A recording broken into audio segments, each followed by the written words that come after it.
Саламатсыңарбы окуучулар? Бүгүн биз тамырлар боюнча мисалдарды карайбыз. Бизде колонка берилген. Биринчи колонкада тамыр астында 0,225, ал эми экинчи колонкада 0,15. Экөөнүн салыштыруу талап кылынган. Аны чыгаруу үчүн тамыр астында 0,225 жана 0,15 экөөнү тең квадратка көтөрөбүз. Анткени бул квадраттык тамыр менен тамырды жоюу үчүн квадратка көтөрөбүз.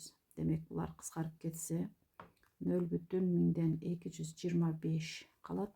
А бул жакта 0,115 квадратка көтөрсөк 0,10,225. Эми ондук бөлчөктөрдү салыштыруу ыкмаларын силер билесиңер окуучулар. Эгерде билбегендер болсо, анда ондук бөлчөктөрдү биринчи бүтүн бөлүктөрүн салыштырабыз. Мына 0 менен 0 барабар. Анда 10ду кулушка өтөбүз. 2 менен 0ду салыштырсак 2 чоң. Демек 0,10,225 саныбыз чоң. Демек биринчи колонка чоң. Жооп А вариант. Бул мисалды чыгарууда 2-ни тамыр астына киргизели. Бул квадраттык тамыр болгондуктан 2-ни квадратка көтөрүп тамыр астына киргизебиз. Ошондо 2 4 болуп кирет. 4 көбөйтүү 5. А бул жакта квадраттык тамыр болгондуктан 3-тү квадратка көтөрүп тамыр астына киргизебиз. Ошондо 9 көбөйтүү 2. 4 жерде 5-ибиз тамыр астында 20. 9 жерде 2 тамыр астында 18. Тамыр астында 20, тамыр астында 18ден чоң болгондуктан биринчи колонкабыз чоң. Жооп А вариант. Кийинки тапшырмабызда колонка.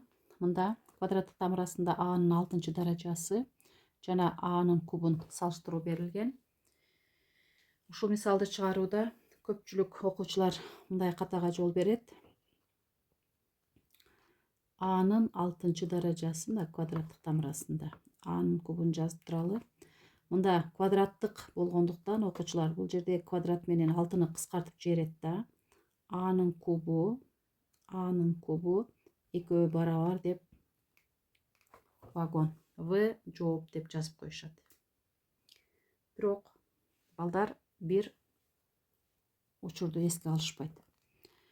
Мында А'нын 6-чы даражасы А куб болгондо А'нын 6-чы даражасыны А'нын кубунун квадраты деп жазып алалы. А куб. Эми бизде мындай формула бар.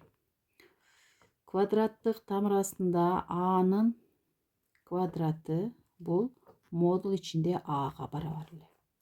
Демек мына тамыр менен квадрат кыскарат. Кыскарганда модул ичинде А куб калат. А бул жакта А'нын кубу. Эми экөөнү салыштырсак, эгерде А терс сан болсо, терс сан боло турган болсо, анда биринчи модул ичинде А куб чоң болот.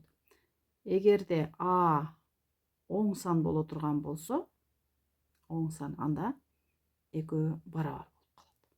Жооп Г вариант. Кийинки мисалды чыгаруу үчүн биз бөлчөктүн бөлүмдөрүн анын түйүндөштөрүнө көбөйтүп жиберели. Мисалы А минус Б'нын түйүндөшү А плюс Б.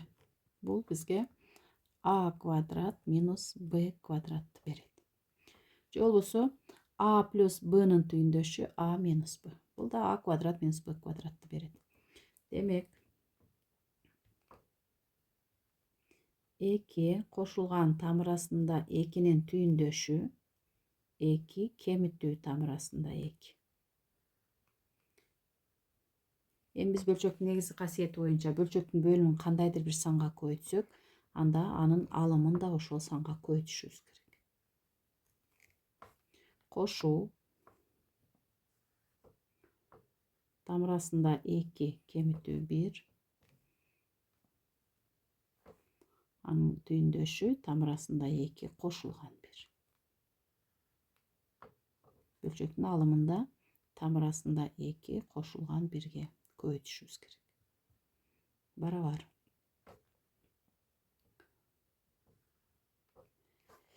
Бұл тамыр астында 2-нің квадраты кеміту тамыр астында 2-нің квадратына барабар. Тамыр астында 2 менен 2-ні көбейтсек 2 тамыр астында 2 кеміту тамыр астында 2-нің квадраты қошылған.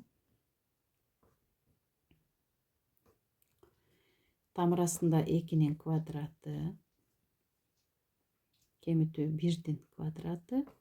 А бұл жақта 1 менен қалағандай санды көбейтсек, ошол сандын өзі жазылат. Барабар. 2-нің квадраты квадрат менен 2 қысқарат. 2. Бұл жақта 2 тамыр астында 2 кеміту 2. Қошу. Тамыр астында 2-нің квадраты 2 кеміту 1-дің квадраты 1. Тамыр астында 2 қошылған 1. Барабар. Биринчи бөлчөктүн алымынан 2-ні ашан сыртына жалпы көбөйтүүчү кылып чыгарып жиберсек, анда тамыр астында 2 кемитүү 1 калат алымында, бөлүмү 2-ге барабар. Кошулган тамыр астында 2 кошулган 1 бөлүмүндө 1. Барабар. 2 менен 2 кыскарып кетсе, тамыр астында 2 кемитүү 1 кошулган тамыр астында 2 кошулган 1 барабар. Бирлер кыскарып кетсе, 2 тамыр астында 2. Демек, жооп 2 тамыр астында 2. Биздин мисалда кийинки мисалда куб тамыр астында 2-нин x-нчы даражасы барабар 8 болсо, анда x-ти тапкыла. Анда ушул эсепти 2 жол менен карайлы. Биринчи жол куб тамыр астында 2-нин x-нчы даражасы барабар 8. Барабардын 2 жагыны кубка көтөрүп жиберсек, анда тамыр менен куб кыскарат. 2-нин x-нчы даражасы барабар 8-ди негизи 2 түрүндө жазсак, 2-нин кубунун кайра кубу. Мында 2-нин x-нчы даражасы барабар 2-нин 9-нчу даражасына 2-лерди таштап жиберсек, x барабар 9. Бул биринчи жол. Экинчи жолу куб тамыр астында 2-нин x-нчы даражасы барабар 8. Эми тамырды биз бөлчөк даража түрүндө жаза турган болсок, 2-нин 3-төн x-нчы даражасы болуп калат.